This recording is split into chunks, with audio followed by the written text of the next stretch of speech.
नहीं सर, योगी आदित्यनाथ जी आ रहे हैं और उनकी सरकार पूरे यूपी में आ रही है।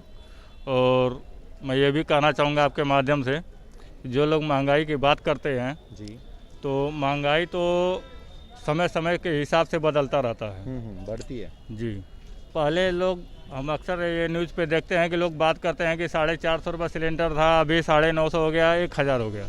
चलिए मैं आपका ये बात मानता हूँ, लेकिन 450 रुपये जो है एक बराबर तो होने की, एक बैग तो हो नहीं गया था 450। पहले उसकी भी रेट 50 रुपये से कहीं ऊपर ही रही होगी।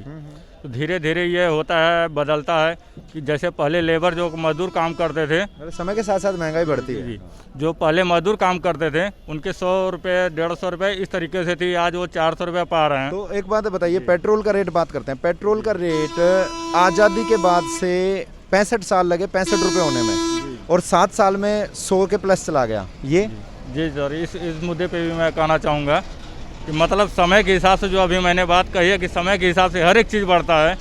अभी नहीं, समय के साथ बढ़ता है, हमने मान लिया, लेकिन एक तो 65 साल में 65 रुपये हो, 65 रुपये तक पहुंचने में 65 साल लगे, और फिर 7 साल में 108 रुपये गया। उसके बाद इलेक्शन आए तो फिर कम करके 95 ले आए। ये बताइए, वो एक मुश्त बढ़ोतरी हुई ना ये तो, कि आप कह रहे हो कि सरकारी कंपनियों के हवाले कर दिया है। ये अरुण जेटली जी ने कहा था 2014 में कि हमने कर दिया है हवाले सरकारी कंपनियों के, कि जैसे ही इंटरनेशनल मार्केट में रेट घटेगा तो जनता को फायदा मिलेगा, बढ़ेगा तो जनता ही पे करेगी। तो वो बात अच्छी लगी थी सबको कि चलो सरकार अपना होल्ड छोड़ रही है, अगर ऐसा होगा तो।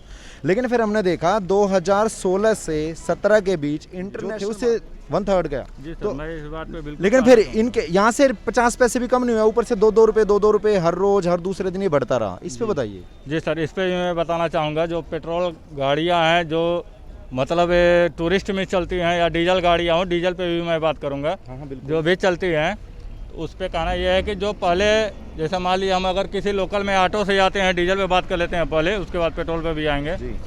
लोकल में किसी अगर टेम्पो से हम 2 किलोमीटर जाते थे तो पहले 5 रुपये लगते थे और अभी 10 रुपये लगते हैं। इस हिसाब से महंगाई बढ़ गई है और डीजल मतलब ज़्यादा जो देश में ये तो है, ये पेट्रोल डीजल ही तो, अगर सरकार इसको कंट्रोल कर लेती तो फिर ये महंगाई इतनी थोड़ी बढ़ती। सर, अगर हम कोई मतलब पेट्रोल पंप या कोई भी धंधा पानी करते हैं तो अगर हम बाहर से विदेश से कहीं और से खरीद के लाते हैं, अगर 2 रुपये में खरीद के लाते हैं तो जाहिर सी बात है मैं उसको 3 रुपये में बेचूंगा, क्योंकि मैं दुकान में क्या था, पेट्रोल का रेट 52 था उस टाइम, हमारे यहाँ 93 हो गया था।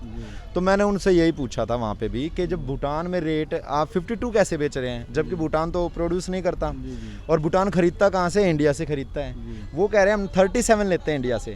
अगर एक पड़ोसी देश को 37 में दे के उनका जो किंग है वो 52 में बेच के मुनाफा कमा रहा है, तो हमारे जो हैं प्रधानमंत्री जी यहाँ पे 37 ना, हमें इस मुद्दे पे भी यह है कि मतलब वो 33 में अगर चाहे किसी भी रेट पे खरीदता है तो मतलब वो कच्चा लेके जाता है। कहीं भी कोई भी सामान, अगर मैं लखनऊ से कोई भी चीज़ ऑर्डर करता हूँ तो अगर वहाँ 2 रुपये में ऑर्डर करता हूँ, यहाँ आते आते 5 हो जाता है। वो चीज़ें मैं मान ली आपकी, लेकिन वो चीज़ें जब पिछली केंद्र सरकार थी कांग्रेस की, उस टाइम पे तो क्रूड ऑयल का रेट जो था बहुत ज़्यादा था, वो कंट्रोल करके अगर वो बेच रहे थे 65 तक, तो वहाँ अच्छा मैनेजमेंट कहेंगे। ये जहाँ पे कम हो गया फिर भी इतना महंगा है, चीज़ें तो बाकी प्रोसेसिंग हो गया 10 साल हो गए, और 10 साल बहुत मायने रखती है। 10 साल नहीं हुआ, अभी 7 साल हुआ सर, 7 साल हो गए, लेकिन लगभग हमारे पेट्रोल बढ़ने का रेट उसी टाइम देखो आप, 7 साल हो गए। 7 साल के हिसाब से बहुत चीज़ की दामें घटी हैं, बहुत चीज़ की बढ़ी भी हैं, सबसे ज़्यादा बढ़ी हैं, लेकिन बढ़ी है तो उसी हिसाब से आदमी का आय भी बढ़ा। तो यानी आप ये कहना चाह रहे हैं महंगाई बेरोजगारी कोई ज़्यादा बड़ा मुद्दा नहीं है, कोई बड़ा मुद्दा